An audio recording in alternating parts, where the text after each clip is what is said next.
the and share the screen.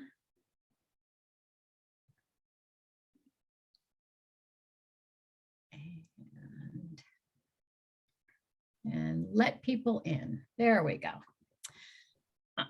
All right, so welcome everybody. I'm Sharon Easterling from the OpEx team, and also from OpEx today we have Louise Stoney on this in this meeting, and Amy Friedlander, who's actually going to be leading this session along with Virginia Marsh, and you'll hear from them in just a minute.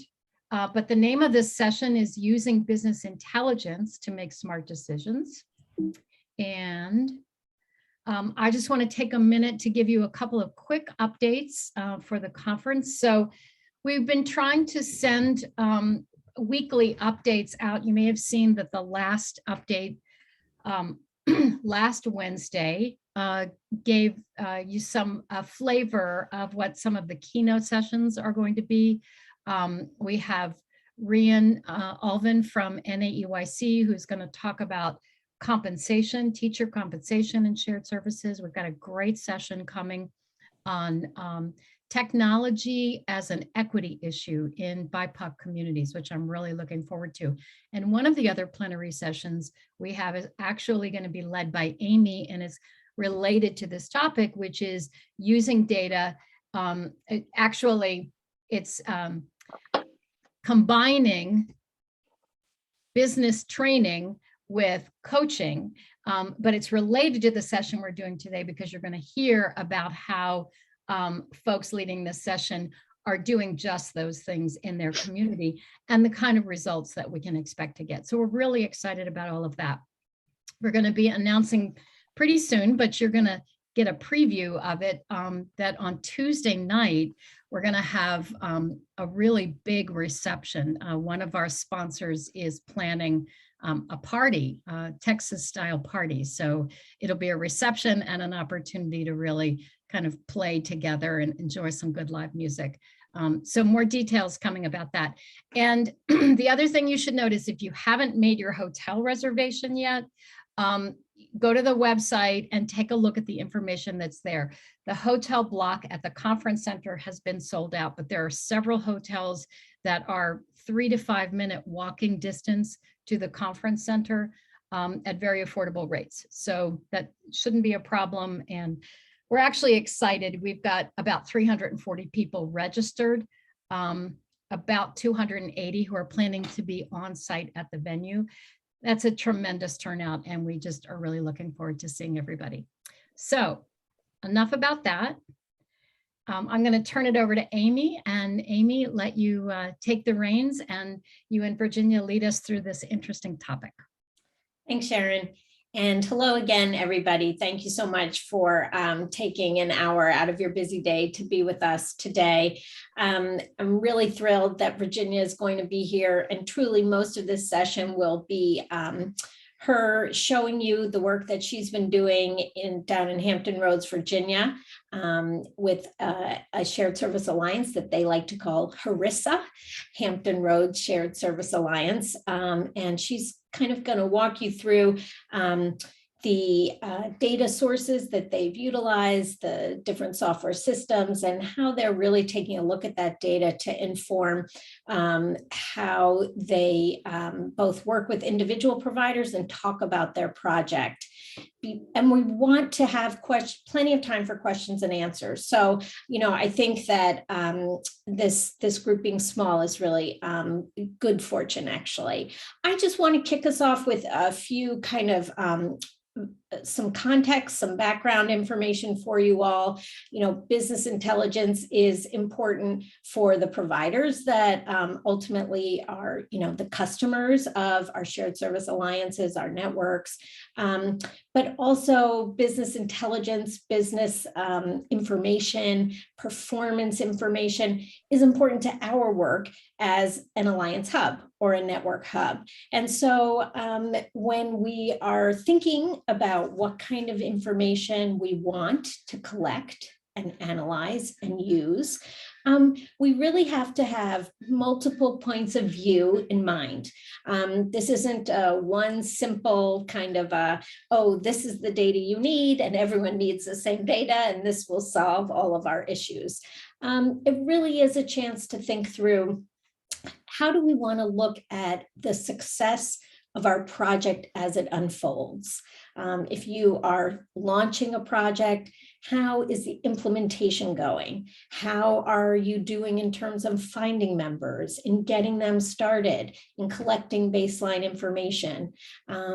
If you're deep into the work, how are you making an impact on specific providers? And then how do you have the information that you really need to show the value of this work? We know how challenging this work is, how complex it is. It can be slow going at times. And we know we have to keep circling back to tell our funders and tell our providers and our policymakers about the impact we're making. So business intelligence, dashboards, key data elements can really help make all of those things happen. So Sharon, if we could go to the next slide. Some of you may have attended a previous virtual conference session that I did around this idea of the theory of change with business training and coaching. And this slide is really just to remind us all that, you know, the kind of data that you're going to be collecting, what is important business intelligence for you and your project is going to be different based on the specific services that you're offering, the changes that you're hoping the providers in your alliance are working to make, and then ultimately the difference that you hope to achieve. So all of these pieces, right? You wouldn't just sit down and say, well, I'm going to collect information about food program participation if that wasn't a key target for your project. If you know that you're hoping to increase food program participation in your community, then you know that you need to have tools in place to collect information about that participation. And that when you look at a dashboard, when you want to understand in a snapshot, how am I doing? That might be one of the key pieces of information that you would hope would pop up to give you a sense of exactly that. How are we doing? So for the data that Virginia will share with us, you'll see that, you know, there's almost an infinite number of data elements that she could make available on a dashboard because of the level of intensity of the work that her alliance offers to its members. But she's got to make key decisions about which data she's going to keep her eye on and how she wants to depict that. And that prioritization of the data is all based on this. What services is she providing? What changes is she working to make with her provider members? And what outcomes is she hoping to achieve? So if we could go to the next slide. As I said, perspective is really important in thinking about the business metrics for your project. You know, technology is awesome. And you'll see, Virginia is pretty fearless in terms of her willingness to learn lots of different data systems and to really get into the weeds. And if you love that stuff, it's just incredible how powerful it is. You can look at data at the individual provider level and really understand where a provider is today in terms of, if it's about their use of the data system, you can see exactly what elements of a data system they are or aren't using, or what elements their families in their program are or aren't using, what functions, what modalities, what reports. You can also see how an individual provider is doing in terms of their attendance, their bad debt, all sorts of incredible detail. But maybe you also want to look at a subset of providers. We have a project in Maryland where they've got 3 different counties that are participating in the Family Child Care Network. So they might want to pull their data that looks at what's happening county by county. Or for those of you that have multiple kind of coaches or folks that are working to support providers, you might want to pull your data to see what's happening with particular coach caseloads, or you might want to take a look and say, gee, are there any differences between my nonprofit providers and my for-profit providers, or my large providers or my small providers, or different quality level of providers? So once you have those key business data elements that are important to you, they can really, offer you so many different viewpoints based on whether you're looking at individuals or subgroups. And of course, you can look at all the providers in your network or alliance. So you can really get a sense of, well, on average, how's everybody doing today? On average, what kind of change have we been able to make with our group of providers as a whole? Next slide, please. So as I mentioned, business metrics could mean many, many, many different things. You definitely want to think about what you want to be able to report back to a funder, or in the case of TAMI, they are the government. So maybe, what are they going to tell the governor that's happening with the project? What difference has been made? So at that initiative level, you might want to think about, how are providers doing in terms of onboarding? A lot of our projects and the intensive shared services and networks often have providers using child care management software systems that allow the hub to have some ability to create dashboards. So you'd want to know, well, how are people doing? How are they starting to use this software system? How are they progressing? How are their families progressing? Are their families paying using the portal? Are they swiping in and out using the portal, et cetera? And you want to look at all of those provider outcomes. Part of having the data is all about using the data. So you can make changes. If you're seeing that providers aren't really moving as quickly through the child care management software onboarding as you would like, you can go back. You can, run a sort of office hours or a specialized support session, or, offer an incentive for providers that do XYZ. So the data gives you the ability to make changes along the way and modify where you need to modify.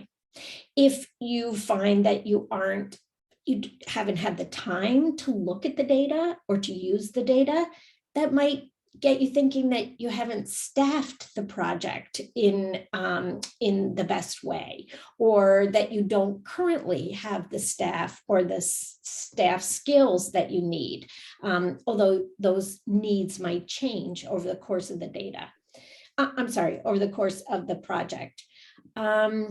You might use data to decide that you need a different set of services, right? If your data is telling you, you see a dashboard that says, enrollment is really low, and you can do a little investigating and find out, is enrollment low because of their families aren't, aware of the service, or is enrollment low because we have a staffing problem?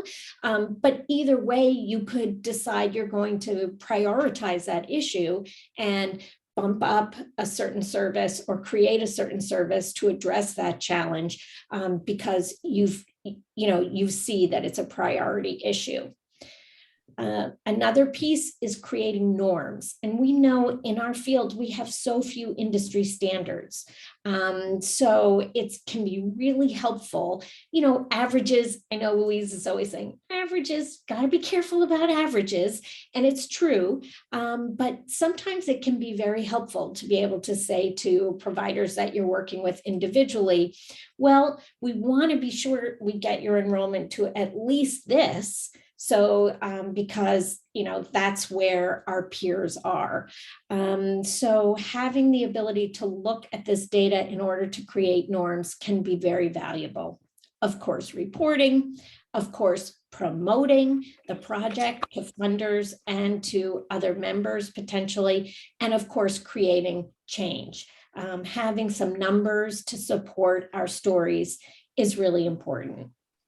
And on this other side of this slide, it's all these potential provider level changes, just what we are so tied back to that theory of change, what we hope will be different for all of the members that are participating in our alliances, so we can take a look at baseline versus ongoing in all sorts of different areas at a very, very fine level of detail.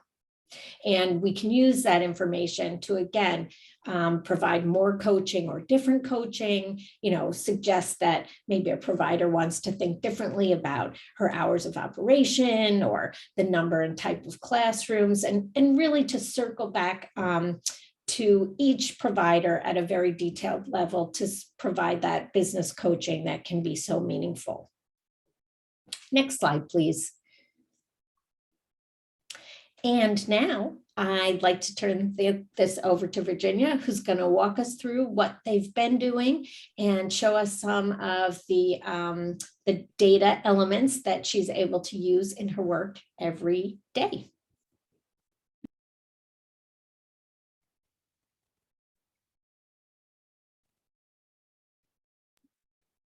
Did we lose Virginia? That would be a problem. We may have. There she is. Hey, Virginia, we're just about to turn it over to you. Are you having connectivity problems? Yeah, you gotta love it when you're talking about technology and your technology. Huh.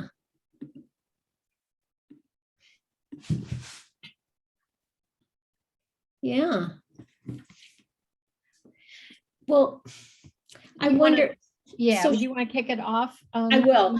Yeah. These first few slides are pretty general, just more about the organization that Virginia works for. It's called the Early Education Business Consultants, and Virginia and Lauren Smalls, who's the founder of that firm, have been working for quite some time in the early childcare community in Virginia, offering a lot of business training, mentoring, business counseling, and other supports. And they've really identified a whole slew of public and private funding sources to support this work. They work both with family childcare providers and centers.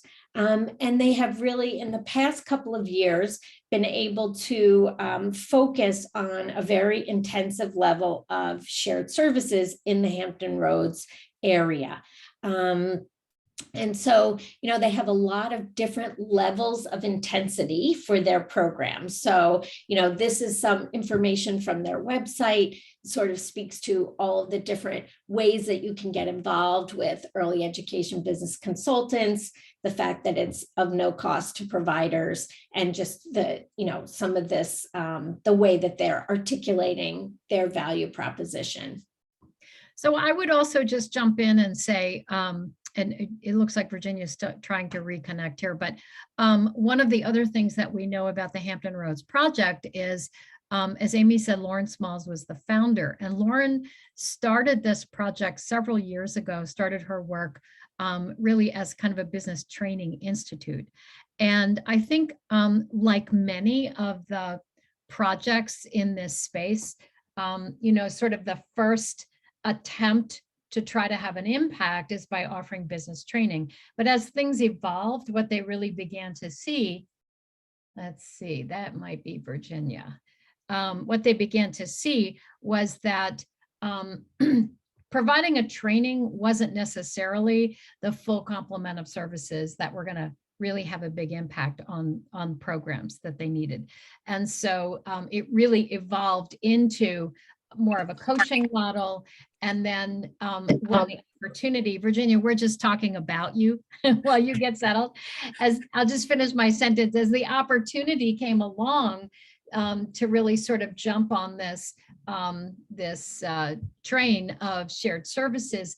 And so it's not only showing directors how to run their programs, but actually offloading some of those tasks to the back office really sort of was the process by which they find themselves in this space. So if you want to take over, Virginia, now, if you're able to. Yeah, the only piece I haven't been able to gain back access to is my computer, and I'm hoping in just a couple minutes. I've never had this happen before, so I am just mortified. So It happened. yeah, How about if let me advance the slide. We just gave a little history. great. Let me advance the slide, and why don't you talk about the tiers? Because the next slide, until your computer gets back up, why don't you talk about the tiers of service that you offer? Yeah, absolutely. So we offer 3 tiers. Right now we're at 2. We came in at tier 3, offering full back office administrative services to our providers. And with my background, I was a center director for 6 years at a very large center. And that was kind of our sweet spot, was delivering back office services being able to utilize childcare management services to run a really efficient back office. And when Hampton Roads started to investigate and start laying the foundation for our shared services, I was one of the centers that was involved as a possible pilot program. And in the back of my head, I kept thinking, man, this is something I'd really love to be involved with, because I think we've got some systems that really work. And fast forward 2 years later, 3 years later, we're now heading up the back office services. So we offer everything from full implementation of childcare management software, as well as tuition, enrollment, billing, collections, recruitment, HR screening, payroll processing, QuickBooks, basically anything that we can do to alleviate a director or owner's burden in the office to free up their time to get them in the classroom with the pedagogy is our goal. And so we started that way.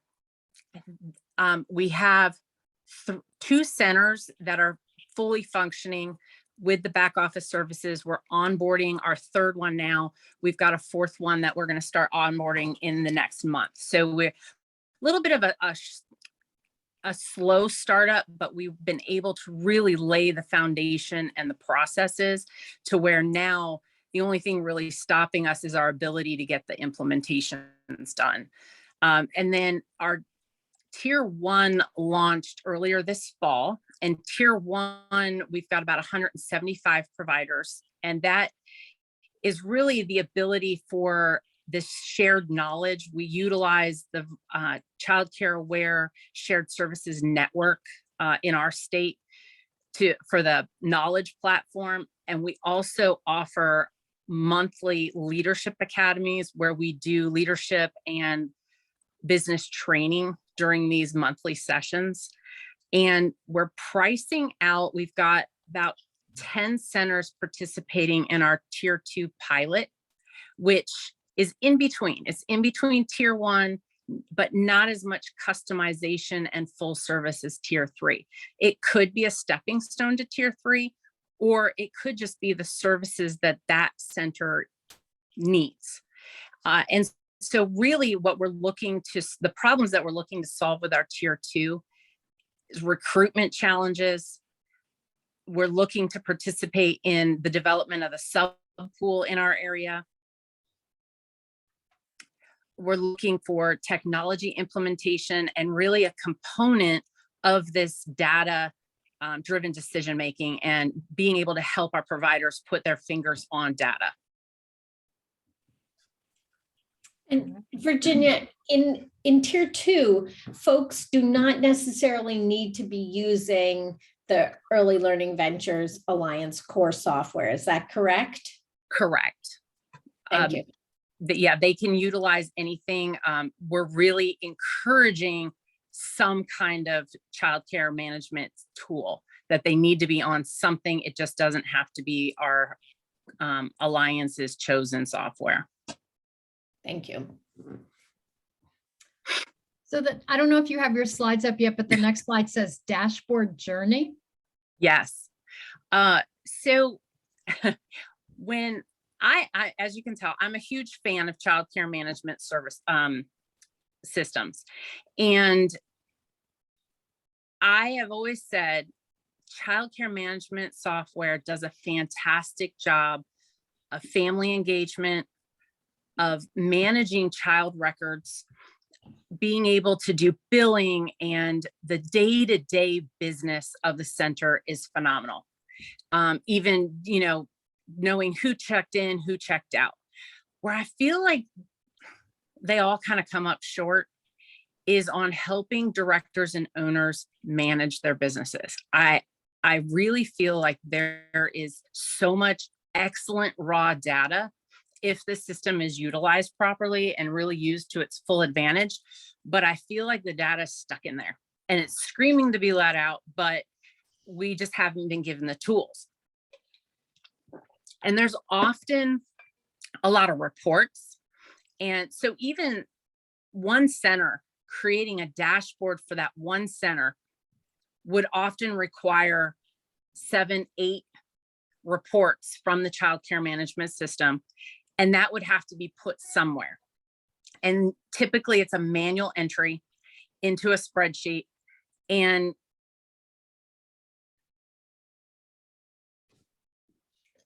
oh, she's frozen.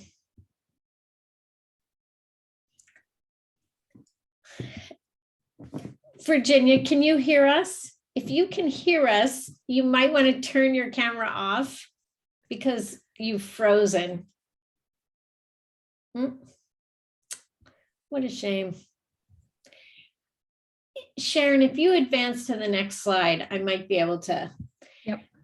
So I know that I believe that Virginia had used, as a director, had used ProCare at her center. And so came to this work really knowing a lot about ProCare.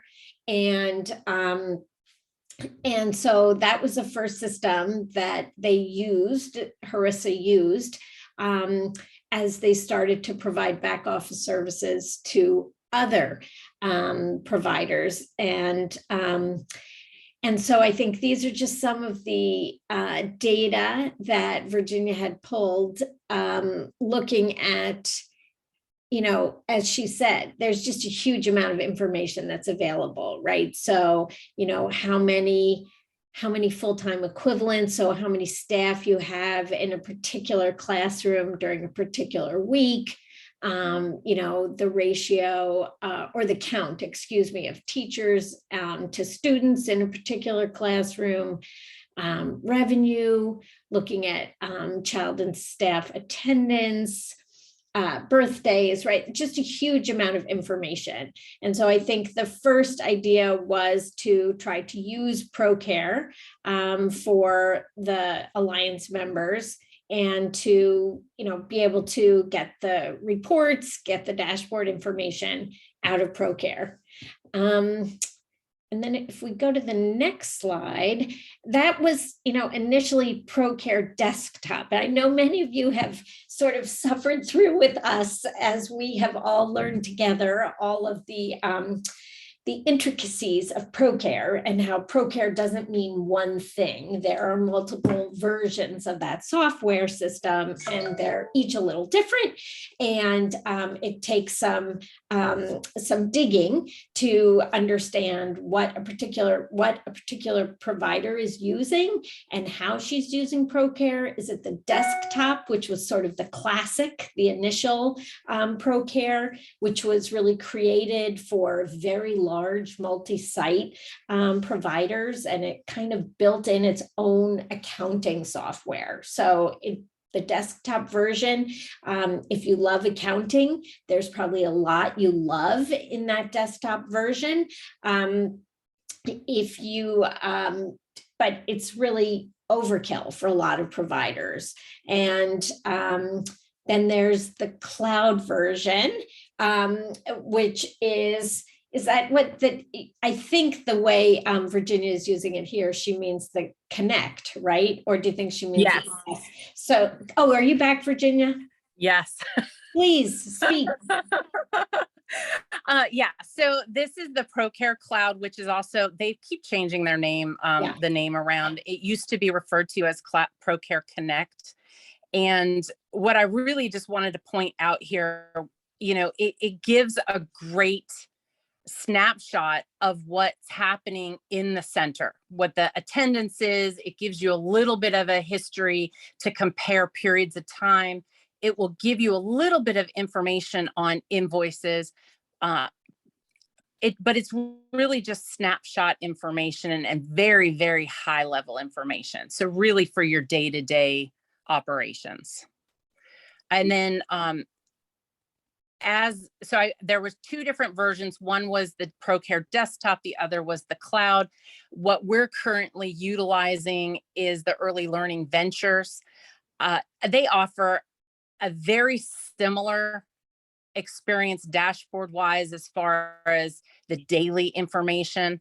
And then they also offer fantastic demographic information. If you want to know anything about the demographics of your enrollment, they break down so much information. It also gives you some licensing expiration information, your daily attendance. I particularly like how you can see from day to day where your staff and your child attendance is, so you can make specific informed decisions of staffing based on the time of day. It will give you capacity information. And then on the next slide, I had at one point, I think 6 slides full of different dashboard information. But the majority of it was the demographic breakdown. And they do give you a little bit of a revenue, a point in history, month by month breakdown of revenue. So I feel like it's a little bit, but one of the things with childcare management, as much data as in there, and I think I dropped off just about the time I was talking about having data stuck in there, but there's also, these are all the sources of data that we pull from to really analyze what's going on with our business, the businesses we're working with. And so not one childcare management system will actually pull information in from the other, state subsidy, payroll, alliance, ProCare, all the different avenues.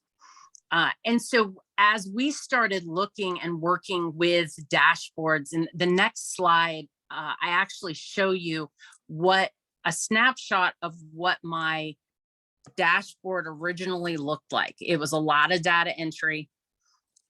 Anytime we added on another center, we had to kind of pull things back together. The charts, it seemed like they always had to be updated. When we looked at kind of an analysis on how much time it was going to take us, by the time we got to 6 centers, we were going to probably be one staff person in excess of 20 to 25% of their time working on dashboards. And that's not even including if there was a historical change that needed to be updated and recorded. So on a monthly basis, it was just going to be very time consuming. And the other challenge with the way we were doing it, because we're running reports out of the systems, was very limited to what the reports were giving us. And if we wanted to, Amy just gave this beautiful synopsis of all these possibilities of data we could be collecting and reporting on. Well, what if your your objective changed, or you needed another outcome for a grant you're applying for. You then have to go back and run all the reports to get that data again. So we started looking at, okay, what's another better way? And we started looking at business intelligence software. And we settled on one, and I will tell you, it's been an adjustment. Mhm. We probably brought this on in about August, and it's been like learning a whole nother language.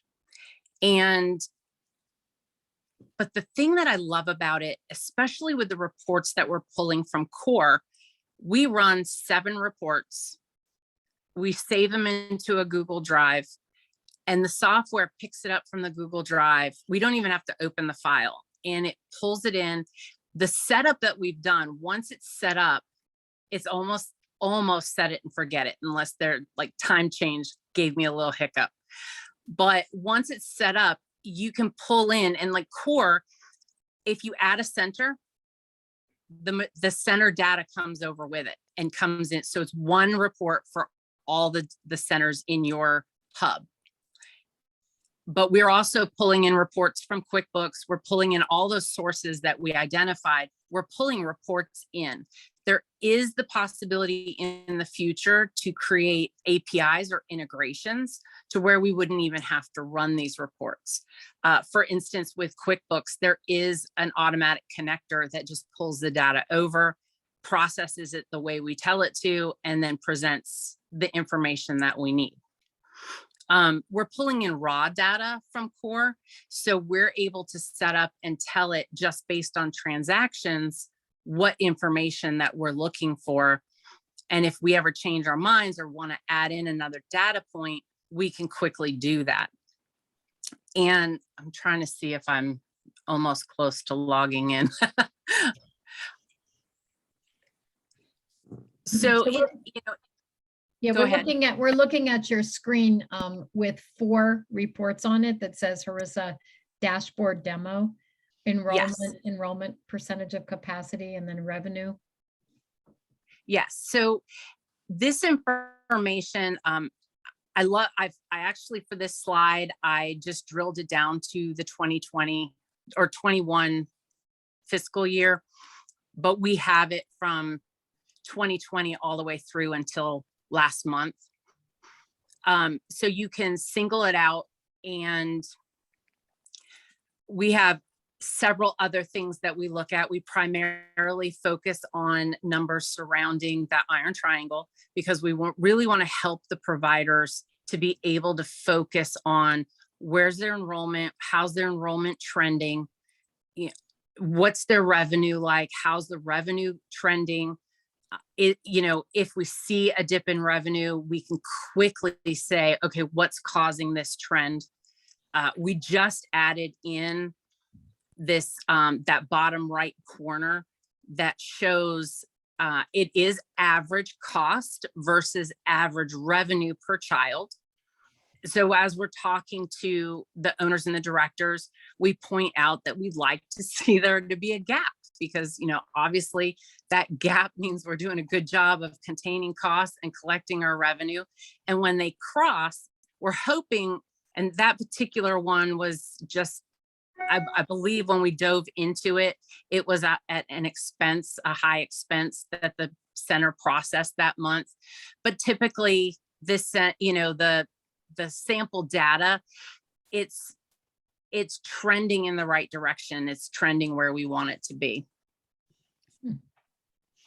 And so, Virginia, I know that you want, you're in the midst of technology snafus at the moment, but, when you're looking at this, again, you had to, you could have chosen from 50 different reports from, 6 different software systems. You pulled the reports in for your dashboards and, looking at full-time enrollment by month, let's say, you're able to see, drill down. It's not just enrollment, but it's enrollment by age group, right? So because that the amount of money, one would think that, the ability to earn money on a per child basis changes, of course, with the age of a child, right? So you ideally would want to see that programs have more older children than they have younger children, unless you know that they have lots of specialized funding sources for their infants and toddlers. So you're able to see by month all of the enrollment data for, this is aggregated in this upper left corner for all 3 of the programs that are part of your alliance. This particular dashboard is just, it's a sample of one center. It's one center. Okay. We do have the percentages rolled up into aggregate, where that's one of the things that's been a learning curve, is trying to figure out the actual numbers and how to aggregate those, but the percentages, we do have those as aggregate.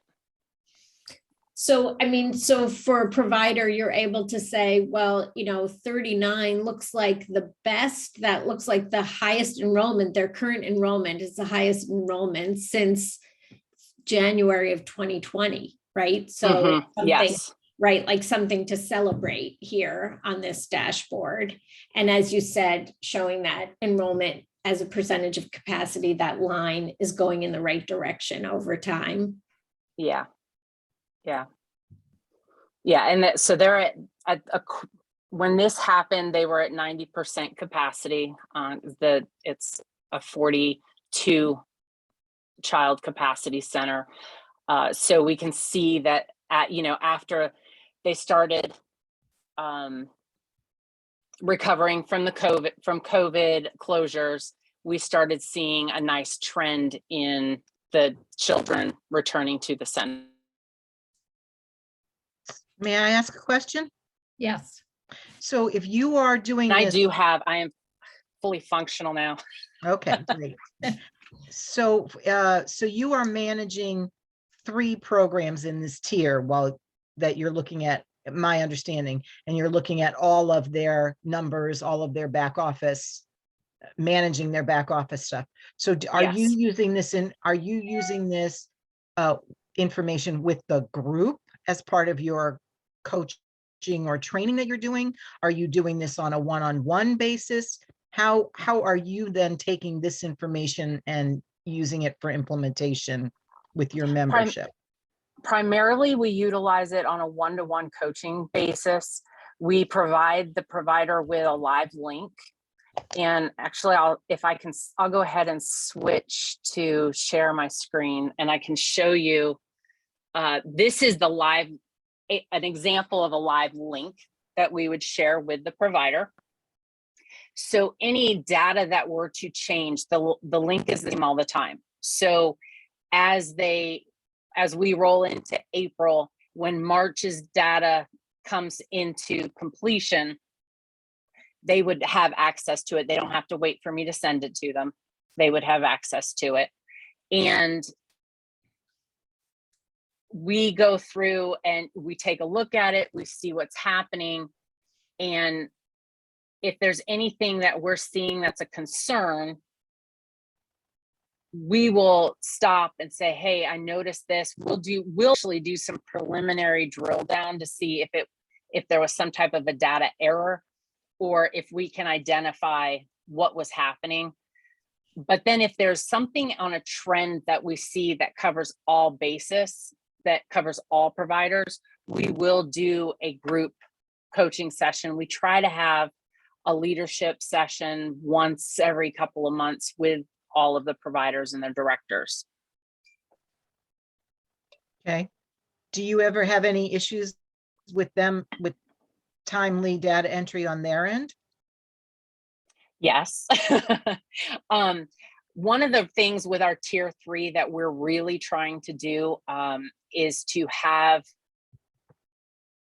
we like to be in charge of a lot of the data input. In fact, one of our centers that kind of downgraded from the tier 3 to tier 2, we weren't doing their payroll processing. We weren't doing their QuickBooks or their enrollment processing. And so we had very little control over the quality of the data. And we weren't getting timely information from them. And if there was something that needed to be fixed, we needed to rely on them to do it. One of our providers, we do not do their bookkeeping piece, and I have yet to figure out what schedule the bookkeeper is on. And the bookkeeping piece really comes into play. We need some really good information from their bookkeeping. So one of our providers, we're in the process of taking on her QuickBooks so that we can have that information and be in control of the data. But now for our tier 2 providers, we are going to be offering the same dashboards, but the dashboards will be driven by their data entry. So we'll be able to get some aggregate numbers from our tier 2. It'll be, we're going to have to adjust for some, it could be errors or whatnot, but we'll have about 6 data points that we ask them for. They'll input it on a Google form, and it'll go into the system and create the same dashboards for them. And so we will be able to provide some coaching, but it won't be as specialized. Okay. And I have one more question, which is a toughie question. And if you want to put it off to later, that's fine. So in tier 3, they're paying a monthly cost of $1,500. And in tier 2, they're paying $120, which I think must be annual because it didn't say. That's tier 1. Sorry, That's tier 1. Sorry, I said the wrong thing. Mm-hmm. No. So why would the tier 3 provider pay that much money and not complete what they need to do if you're doing all the rest of the analysis for them? I think our really ideal center is to help the centers that they're not large enough to have a really dedicated admin team. And really, we're trying to scale back admin teams so that they can spend the time in the classrooms, and that's where the cost is going. But they're so small and so they're in the classroom filling in. Even the help that we're giving them, they're still finding it a challenge to get everything done. And so, and we even as we've been transitioning, we keep saying, okay, let us take that on. That's an admin piece. Let us do that for you to free up your time. And so we're really trying to streamline the tasks that they're doing in their building. And, when it comes to keepers, one of the overall coaching, we've added this to our business program. Unfortunately, I've seen that so many programs, they say, oh, yep, I hired a bookkeeper. And the bookkeeper comes in once every 2, 3, 4, sometimes not even till once a year to pick up their receipts and do their books. And sometimes they walk out with all their receipts and all their information. One of our providers doesn't even have access to her QuickBooks. And so she's at the mercy of this bookkeeper, and they're just not managing that piece of their business. And so we're helping them to understand that's great you have a bookkeeper, but now that bookkeeper needs some accountability. So have you guys, that was a great question, Mm-hmm. Amanda, because I was having the exact same question and wondering if you at Harissa, are you thinking about moving toward a model that says, if you're in tier 3, you're gonna put these functions with us in order to help you? I mean, it feels like this is so much of a process, and you learn and you modify and you do it again. Are you moving to a place where you're going to sort of say, this is how we're going to help you, and you got to take it all at tier 3? That's ideal. And when we start talking to them, but some of it, I jokingly say when I go in and implement a center, it almost feels like I'm rummaging in their underwear drawer, right? Because there's this trust that has to be built up. And some of them, I think it comes very quickly. Others, I think it takes some time. So we try to build that trust with the software implementation and helping them with their business processes, helping them see some quick wins so that they see that we're invested to be their other set of eyes. And when we start talking to them about checks and balances, one of the providers we're working with, unfortunately, about 3 years ago, she was out for an extended period of time, and her business took a hit because her staff did not run her business in her best interest. And this provider is out again, but now she has the confidence because she's got weekly reports from us, monthly reports from us, and she knows that we've built in some checks and balances where I say, hey, a minute, I didn't see this month. Where did this check go? You know, I was expecting to see your food program check. I haven't seen it yet. So she's got more confidence, and the more confidence she has, the more she gives us to do. So it's a tough call. You know, I don't feel like we can go in there just saying this is absolute, we have to have this, but they do have to have the software. They do have to allow us to do the enrollment and some of the recruitment processes, because that's the key, is really the communication. Although you do have to wonder why someone would keep paying a bookkeeper if you're going to do those services in your fee. But I understand this is all about change management. Right. Yeah, absolutely. Yep. Thank you. Absolutely. Thank you. Great question. So, Virginia, did you, I forgot, I mean, we're in your live demo now. Yes. And Amanda was asking about, you know, how you work with the individual providers. How, you know, what has been your experience, again, just generally, I guess, you know, how hard or easy is it for the directors that you're working with to get a feel for what this information tells them and sort of, you know, how to use it? Obviously, they've got your partnership in that, but I'm just wondering what, you know, do you see any trends there? Yeah, most of the businesses are just not used to looking at this.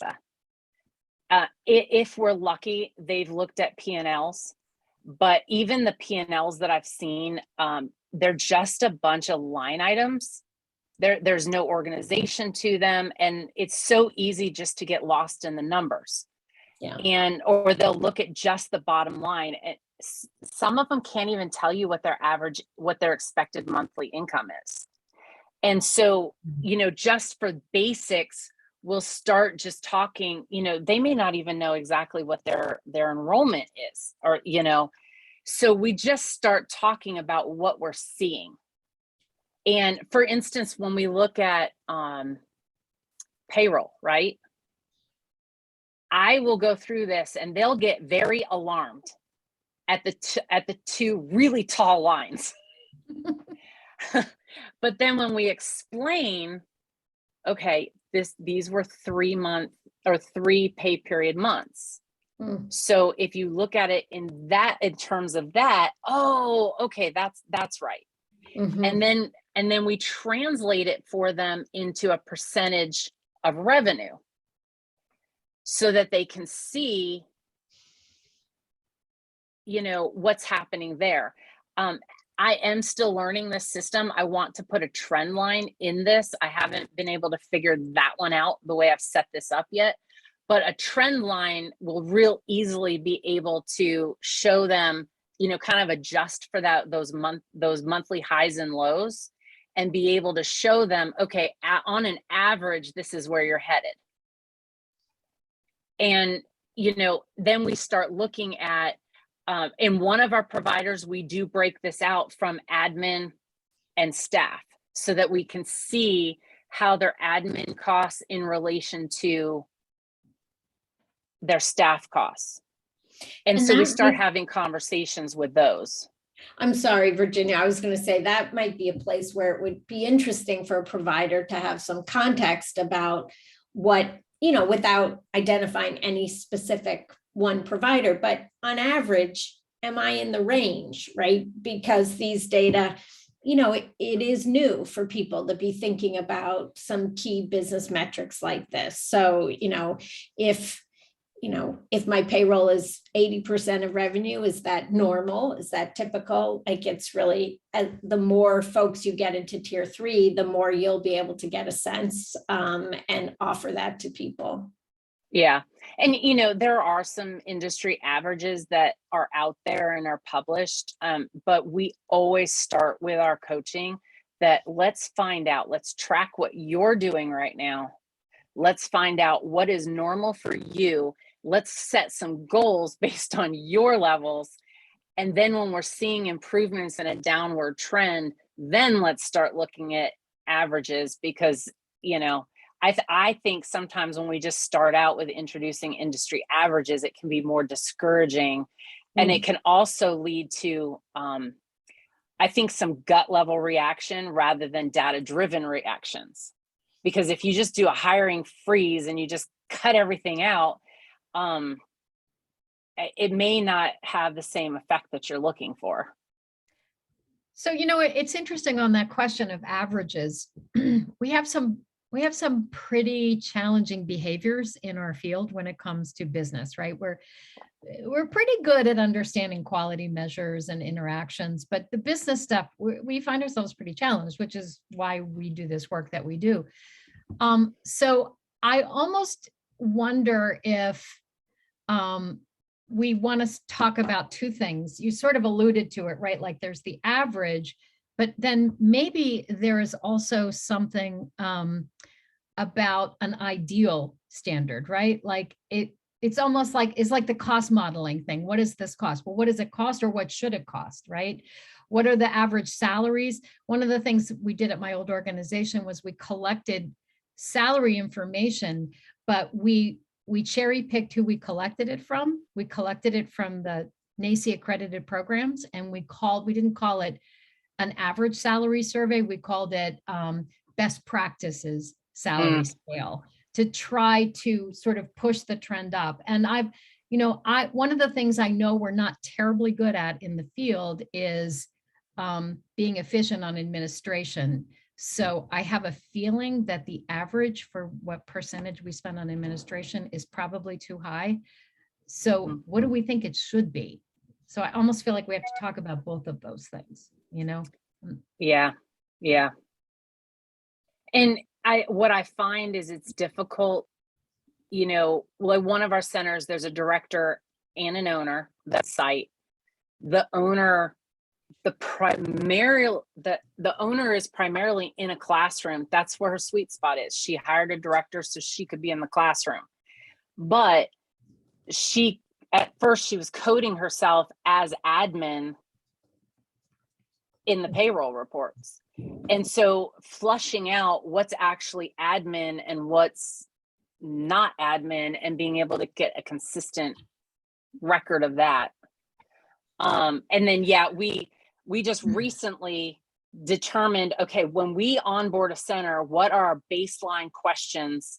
Are they in the quality program? Are they in the BQ? I can never get that right. BQ, B5, or right. they keep changing that too. Are they in food program? Are they a subsidy provider? All these baseline things. We also ask for their average or their starting teacher salary and their starting assistant salary, so that we can start collecting these. And periodically, we kind of modified some of the questions from the past to determine how much planning time are you offering? How much vacation time are you providing? Are you providing health benefits? So that in a year, we can look back at this and see what's changed. And a year later, what's changed, because we need to be able to show what impact we're having in our coaching, in our programming, and our deliverables. Yep. So we are at time, unfortunately. You guys are at the leading edge of this work. And so, I think what we're all really clear about is we've got a lot more questions and we've got a lot of territory to cover. But this was a great start. Amy, you have any closing thoughts or? No, I just really want to thank Virginia for her,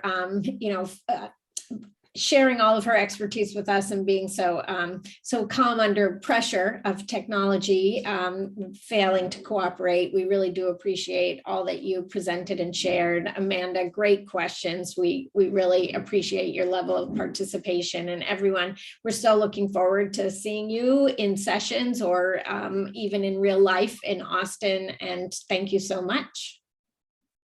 I'm so sorry about the technology, at least in Austin. The technology can't fail us, right? We hope. Hopefully. Yes. Thanks, everybody. And you. hopefully we will see many of you in 4 weeks. Take care. Bye. Thank you.